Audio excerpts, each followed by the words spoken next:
One of the first black luxury designers, using monogram print from some of your favorite designer houses, and then being shunned and being like basically being kicked out the game for copyright infringements because they just felt as though he was more of a threat. You got to remember Logomania. Which you created. Yeah, Logomania. I'm the father of Logomania, and Logomania is not going anywhere. And for the people who don't know what Logomania, can you explain? Logomania is where you take the logos and you embellish garments with the logos. Can I give you a brief history of the story of the logos? For sure. It's so important. All that I was selling was minks and furs and exotic skins. Then I noticed there's a shift taking place. People was going from stores to these European brands. Now, before I went into fashion, I studied symbolism. So I said, it's the symbols. If I could take them same symbols and make them into a garment and have everybody walking around looking like luggage, I can make more off that than I could off a mink coat. And so I went to work and got busy with the symbols. So how do you feel when you see that, something that you've literally created and you're still influencing now on a brand like Louis Vuitton to this day in 2024? Like, how do you feel? In the beginning, when they kept rating me, I didn't get where it was going, But then as it evolved, next thing I know, they copying all the things that I had. I say, well, that was the purpose, And so whenever I see it today, I feel good about what we did because it was Logomania that made them come to us.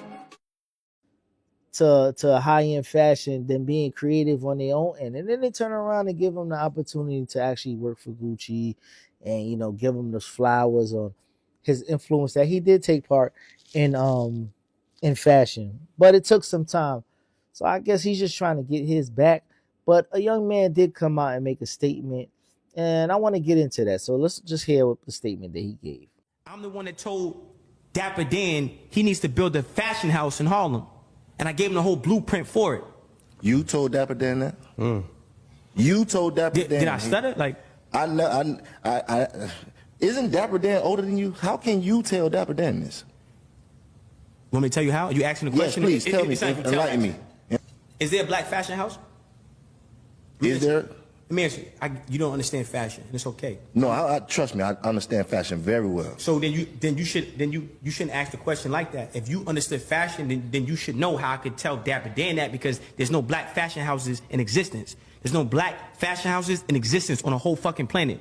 There's no black mills. We have no textile companies. Period. None on the planet.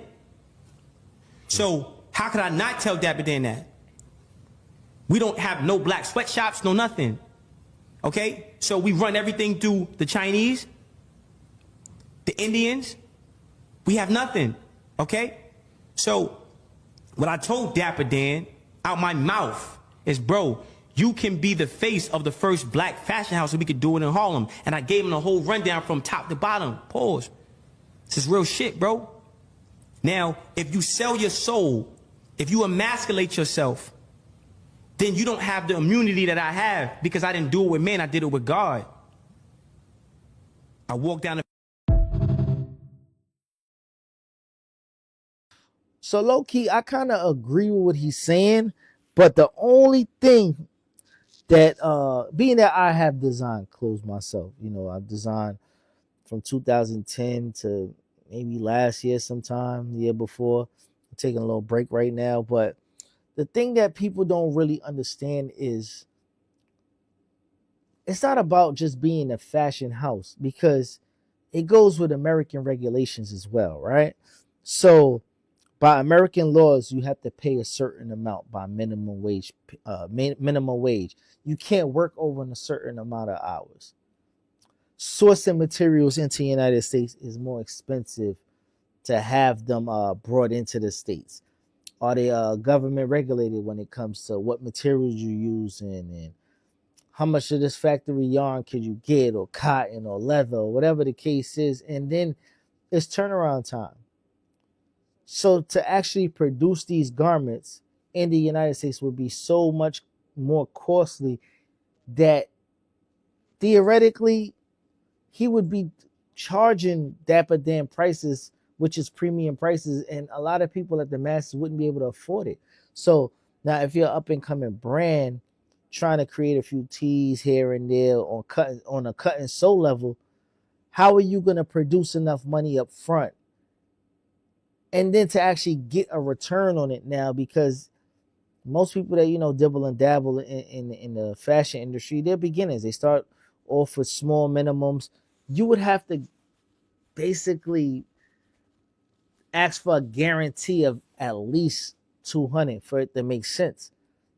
But who could afford 200? Let's say leather varsities, leather sleeves, and wool body with embroidery and all that. It's gonna cost too much.